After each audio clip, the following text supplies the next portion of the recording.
free flow, and 3 lanes in one direction, 4 lanes in the other direction. The vehicle flow is 1860 in the direction with 3 lanes. 50% trucks, 2% RVs. This freeway is running through an urban area, so it's urban. Typical urban patterns, roadworks, familiar, right?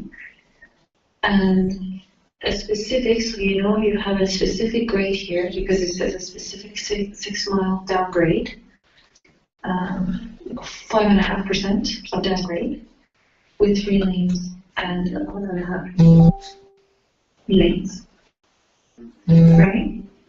And 3 foot wide shoulders includes 9 interchanges, right? So 6 miles has 9 interchanges. Emina? Right? Some students have problems with Yeah. Why would you do any interpolation in the first question if your free flow speed ends up being the same as the base free flow speed? Yes. So it's that's basically for you to get used to this interpolation. But in this case, it is exactly the same. Just in this case, it is exactly the same. It's not always exactly the same. So for that interpolation here, you will find out it is the same. But if you show it, and if you for the exam, it will probably not be the same, right? So you have to keep doing this interpolation. It's very rare that the value actually becomes exactly what you are given in the table. So back to question 2. For determining the section in the direction with 3 lanes when it is raining, the NLS and also maximum flow in passenger cars per lane, the value for VP can occur under LLSA. So here we start again by value of 1860, and we're going to adjust that, right? And we're going to use our tables 23-10 and 11 for our trucks and RVs and FF heavy vehicle, FF heavy vehicle. We plug that in the equation of VP, right? Because it's still 3-way, and you come up with the value for VP, right? And then you have to determine free flow speed given the base is 75. So you take that 75, you use interpolated values for lane factor, for lane factor, and lateral clearance. And remember that lateral clearance is a total, right? For based on the number of lanes, right? So then you say, then you come up with a value of free flow speed, interchange density. You have that, you're given that, and you come up with the free flow speed. And here, the free flow speed, you will need interpolation for it. So this is another common example of needing to do interpolation. And again, yeah, I have a question. So with the ER for the RVs, how do you calculate that for a downgrade for RVs? Yeah.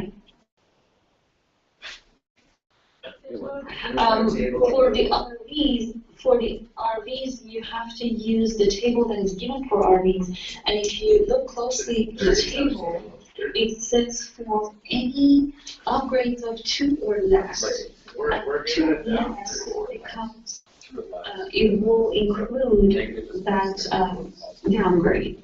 So any downgrade is a 2 or less upgrade, right? So you will use that minimum value. Yeah. So after we get the free flow speed and now we interpolate our table from Exhibit 23-2, then we go to the graph using the volume, the VP. We come up with the average speed value. We plug that in the equation of density. We get a density. We go to the interpolated table and we repeat realize. Same procedure. Right? Can I ask you another question? Yeah.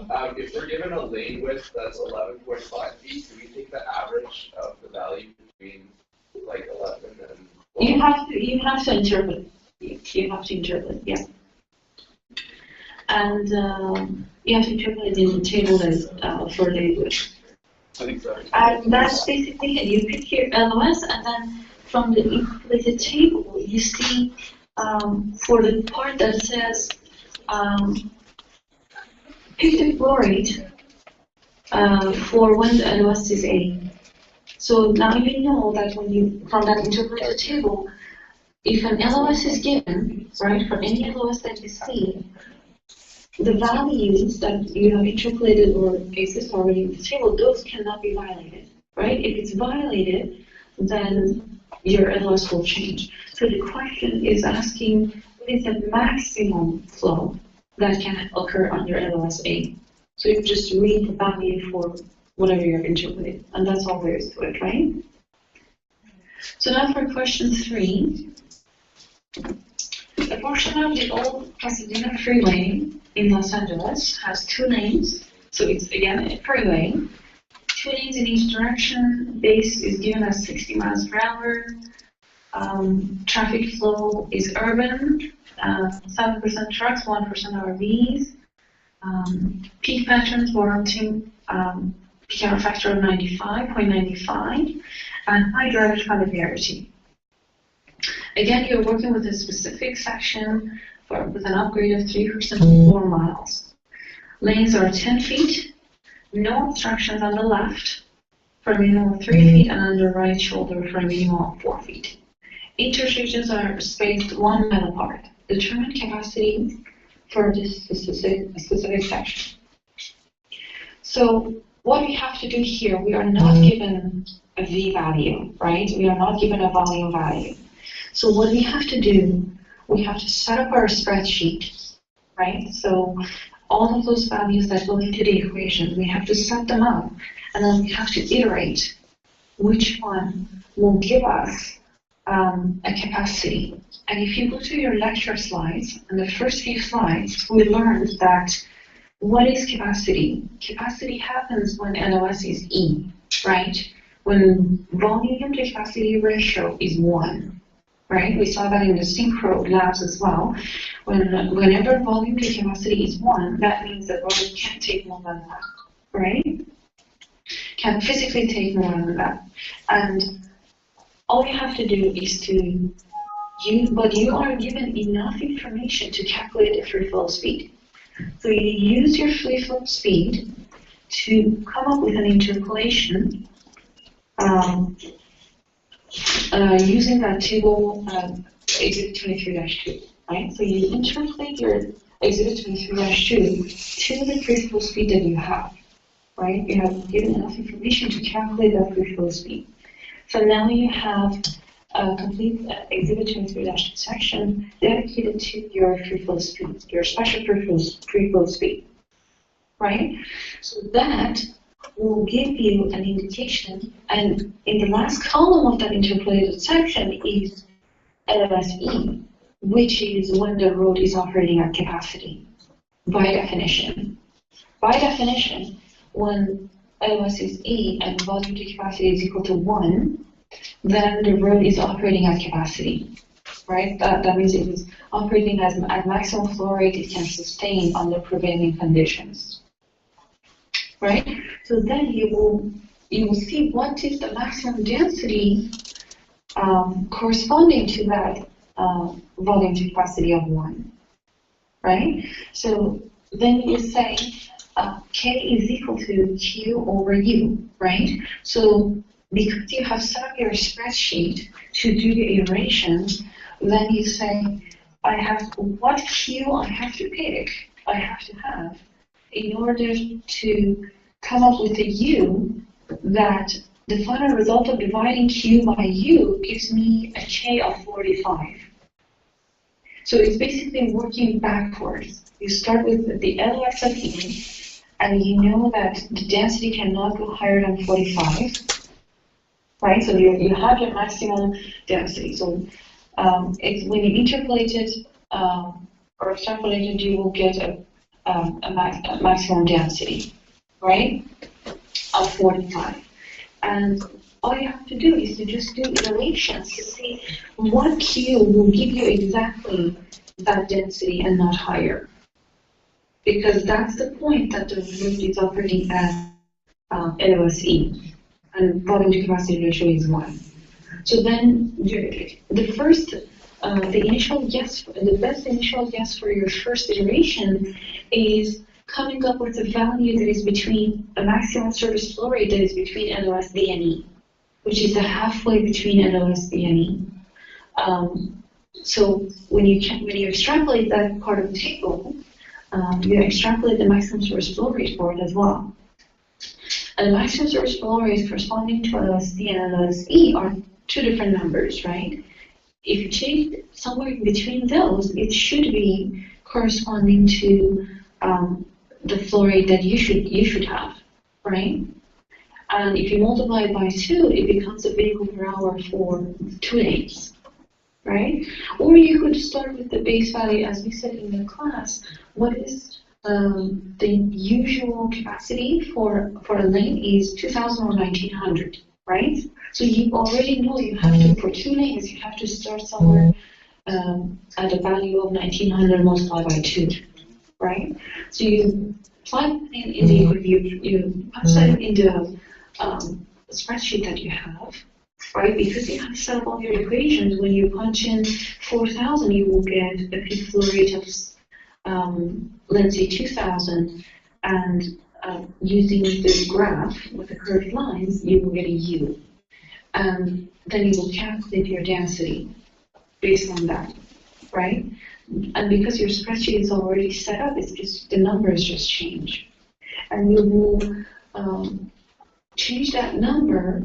You will go higher or lower depending on the values you get until you settle on a value that gives you exactly a K of 45, right? Or a K that corresponds to LOSE in this case, in that we found through extrapolating, right?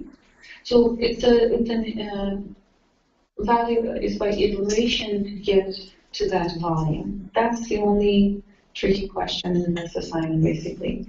And for question 4 and question 5,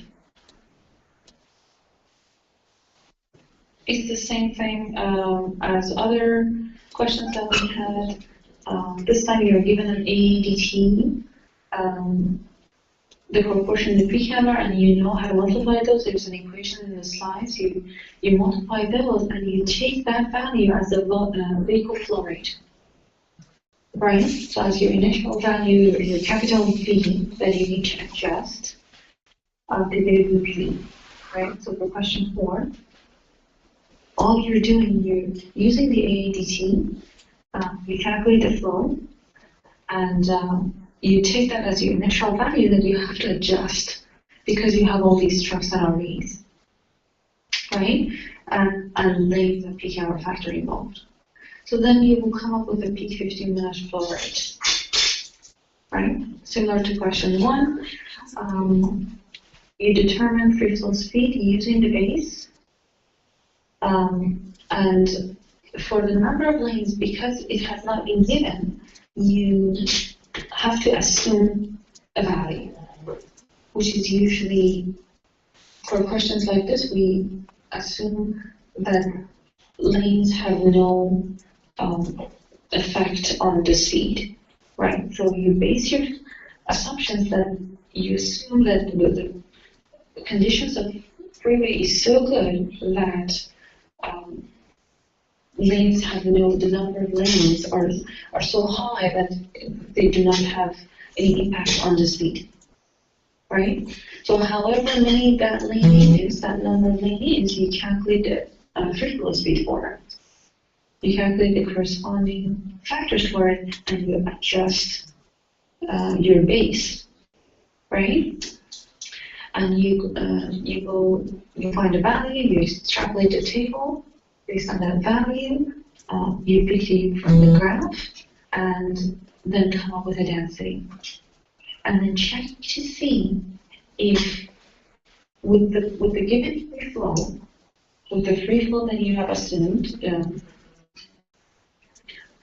if the road wants to operate at the level C, what should the maximum density be? And does the maximum density that you just calculate, violate that? If yes, then you have to increase the number of lanes, right? So that's all you have to do for question number 4, is to find out, is to assume a number of lanes, or assume a condition for lanes, come up with a free flow speed, extrapolate the table, get the U, and get density, and see if the values that you extrapolated are violated by the density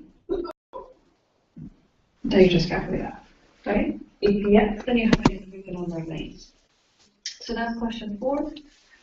Let's move to question 5. So question 5 is for multi-lane highways. It's a rural area, average of 3 access points per mile, 2 lanes in each direction, and additional left turn based access points. Drivers are familiar, train is rolling, and 11 feet wide lanes. Shoulders are 4 feet on both sides. The basic free flow is 16, and posted speed is 55. Calculate LLS in one direction when there's a flow of 1890 with 10% trucks and no RVs. So again, you start with determining free flow by adjusting the 1890, right? So you use the exhibits that you have to come up with a value for ET and PT, ER and PR, and F of driver familiarity is 1, and you adjust the 1890 to come up with a new value, right? Same thing. Then you determine free flow speed by adjusting the base that you are given, which is 60. And this time you have a median, so you have to be careful about what you pick for lateral clearance. And using the number of lanes, then you come up with a value of adjusted free flow, right? Which becomes the FFS value for you, right? Then you go to the table of multi-lane highways, which is 21-2. Pick the values that are close to the calculated free flow, extrapolate the table or interpolate the free flow. And from the graph for multi-lane highways, pick a U, right, and calculate density. Then go back to your extrapolated table and see which one it is violating. And you pick the LOS, right? The same procedure. So let's move to last question. An undivided 2-mile long multi-lane. So it's undivided. It's a multi-lane highway and it's got 2-mile long length. Highway 2A west of Calgary is located in mountainous terrain, right? So it's a highway that's close to a city and it is mountainous. That's PCAL 1090. Factory experience. It is tourist area, right? It's probably around Bath, right? Cochrane, Bath. 5% trucks, 3% buses, 50% RVs. The segment has 4 12-foot lanes, right? 2 in each direction. 3 feet lateral clearance on each side, and 2 accesses per mile. Determine LRS for this segment when the basic free flow is 63. So, multi-lane highway, very similar to freeways, you start with a V, and using the exhibits that we have PT for ET, you pick the ET and ER, and F of heavy vehicle. You calculate that, plug that in the equation, and you adjust the 1090, right? Then you determine free flow speed. You start with 63, and pay attention that there is no median here, right? It's undivided, so there is no median, but there's a right shoulder and a left shoulder. Then you pick the lateral clearance, and you have to interpolate that for the F of LC. And F of median is pretty straightforward from the exhibit. You pick that, and also F of A. You plug that into the formula for free flow speed and you adjust to 63. You go again to the multi-lane table, you extrapolate the table for the specific value of free flow speed, then go to your graph, pick a U based on the free flow speed and the volume, and the VP, and calculate the density. And compare the density to the extrapolated table and see if which one it is violating, right?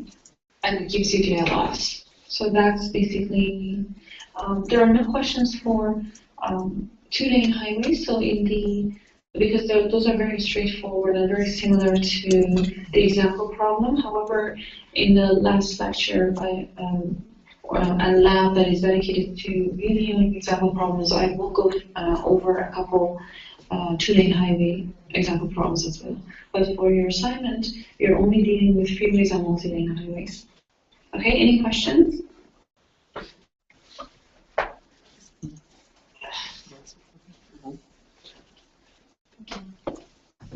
No questions? Okay, we're good? Okay. So I'll see you guys in the lecture on Wednesday. Okay, go ahead. How do you want to see this assignment? Do you want a spreadsheet printed out for each one, or just the answer you're looking for? Just submit the spreadsheet. For each question, Just email it? Just email the spreadsheet? yes. Yes, email your spreadsheet with one sheet dedicated to each assignment question.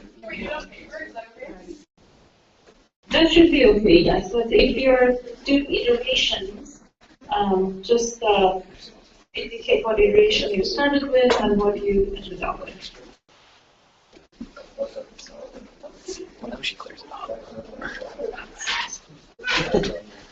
Any other questions?